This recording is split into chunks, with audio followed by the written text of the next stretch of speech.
Menarik. Ini adalah tanggapan seorang Roky Gerung tentang Kang Deddy Mulyadi. Apakah beliau KDM yang kita sebut bersama bisa berkompetisi di forum internasional, bersaing dengan elit-elit global yang menurut Roky Gerung sendiri itu menurutnya masih belum layak. Dan ini adalah pendapat Roky Gerung tentang Kang Deddy Mulyadi di acara di LC di Bandung. Mungkin 2 bulan lalu itu ada orang minta saya satu panggung dengan KDM King Deddy Mulyono. Jadi kemudian Kang Deddy bilang belum bisa karena lagi menstabilkan administrasi. Saya bilang ya serah, tapi bukan saya minta, saya diundang itu dan dia bersedia. Oke, coba kita lihat ya apa yang saya ikuti, apa yang kalian ucapkan tadi. Saya tidak ingin bicara soal watak, strategi, kemampuan membangun public opinion dari Kang Deddy, karena pada akhirnya pembandingnya cuma Mulyono. Kan dari tadi Anda ngomong begitu. Kenapa pembandingnya nggak Bung Karno misalnya, coba? Atau Bung Karno juga bicara hal-hal yang retorik, tetapi dengan logika yang kuat gitu, sehingga bisa dibantah. Retoriknya selamat, logiknya selamat. Jadi samar-samar saya mulai melihat bahwa yang berbahaya sebetulnya bukan Deddy Mulyadi, Yunto Mulyono, tetapi penonton Mulyono dan penonton Deddy Mulyadi sama. Itu soalnya. Nih ada Armando bicara tentang mengajar teori komunikasi itu. Di dalam teori komunikasi ada satu prinsip yang menerangkan bagaimana orang mengkonsumsi kedangkalan gitu. Apa namanya deh ya? Society of the Spectacle. The Society of the Spectacle. Gimana bahasa Indonesianya? Masyarakat yang doyan nonton kedangkalan, kira-kira itu. Ini ada teorinya, betul. Ada ya.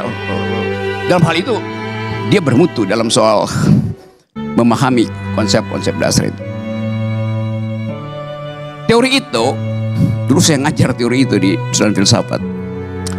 Itu bagian dari critical studies yang disponsori oleh pikiran-pikiran Marxisme itu kiri, yang menganggap bahwa ucapan, penampilan itu komoditas.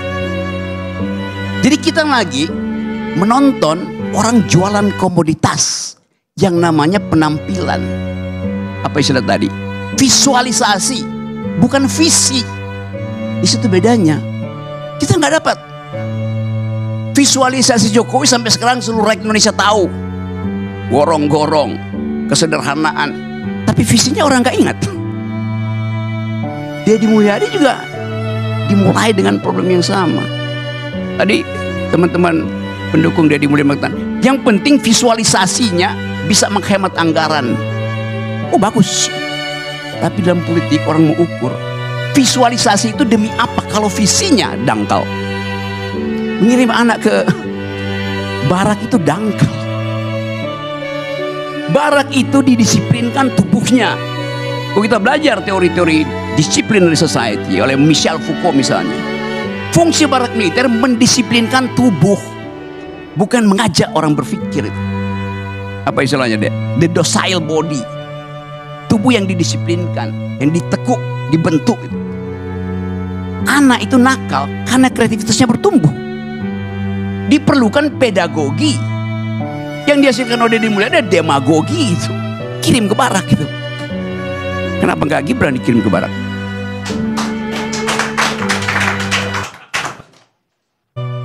Atau ayahnya.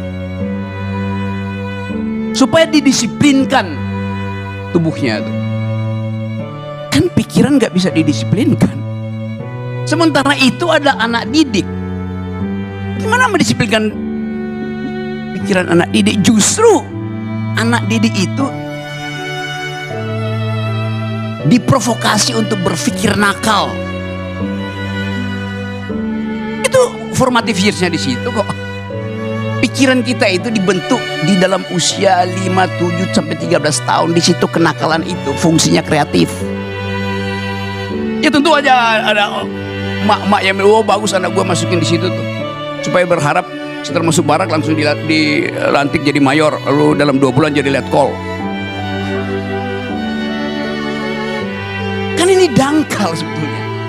Saya nggak ada problem dengan itu, tapi metodenya itu dikonsumsi oleh publik akhirnya.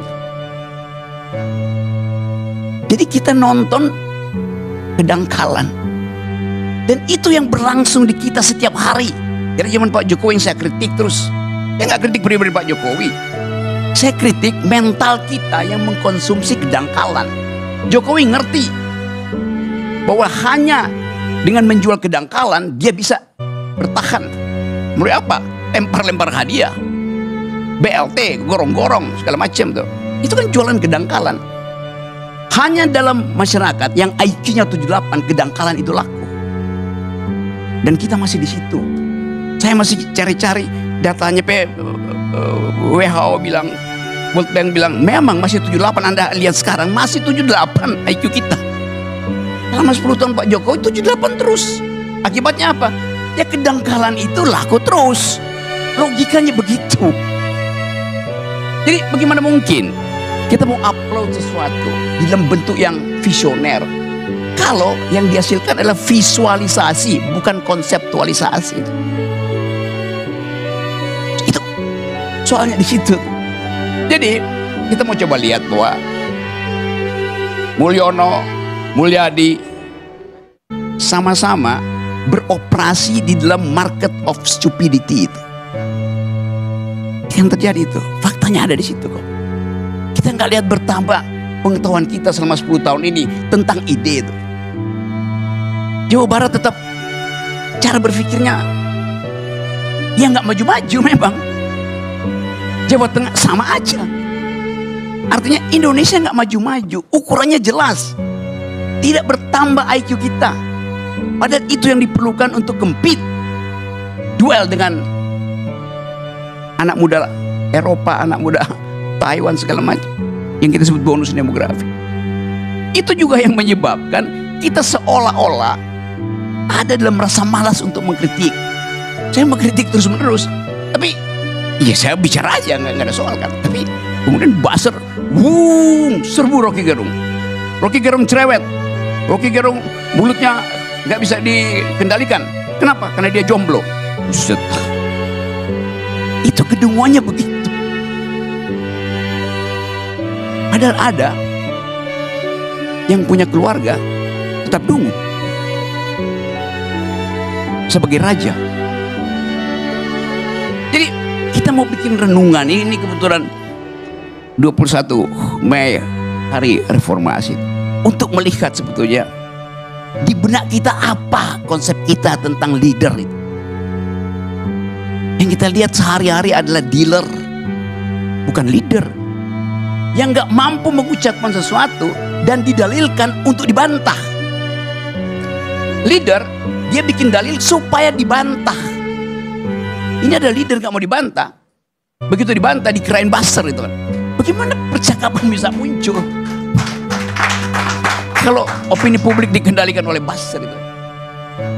Jadi saya balik pada teori tadi, society of the spectacle itu, di mana menonton kedunguan itu makin lama makin mencandu. Ini akan terbawa sampai 2009. Kita mesti hentikan itu supaya ada filter intelektual, filter akademis. Kemampuan ini harus dimulai sekarang untuk memastikan bahwa politik Indonesia ini didesain untuk menghasilkan pemikir, pemimpin intelektual. Jadi bring intellectual back into politics. Kembalikan, bukan orangnya, kembalikan cara berpikir intelektual itu ke dalam politik. Hanya itu yang memungkinkan kita mendorong negeri ini untuk compete di tingkat global kan. Lihat diplomat-diplomat kita tuh buta huruf, bertengkar di forum-forum internasional. Setiap kali saya ada di forum internasional, buset, memalukan. Panggil Deddy Mulyadi bertengkar di forum internasional. Oh enggak, Deddy Mulyadi cuma mau jadi pemimpin Indonesia 2009. Tanggung. Artinya takut bertengkar di forum internasional. Sama dengan Jokowi, takut bertengkar di forum internasional. Dan kita diledek sebagai bangsa yang tidak bisa berpikir karena melihat satu dua orang tidak mampu berpikir internasional. Dan itu adalah prinsip pars pro toto. Sebagian dibebankan pada keseluruhan. Bagaimana menurut kalian? Apakah Kang Deddy layak untuk maju di forum internasional? Ataukah hanya menjadi tontonan di negeri kita tercinta? Kalian yang orang tuanya tidak datang, kamu semua nanti jadi anak saya semuanya. Kalau kamu bersedia, kamu tinggal di Bandung, saya sekolahkan di Bandung kalian semua. Gak usah balik ke rumah, saya khawatir kalau ke rumah malah nanti berubah lagi. Ya, mau nggak? Mau. Kamu jadi anak asuh saya semuanya, kamu disekolahin sama saya di Bandung, nanti diurus kepindahannya, nanti tinggal di Bandung, di Pakuan udah banyak ruang-ruangan. Mau nggak kalian? Mau semuanya. Jadi kalian semua nanti data Pak Sekda, nama-namanya siapa, semuanya jadi anaknya Deddy Mulyadi semua.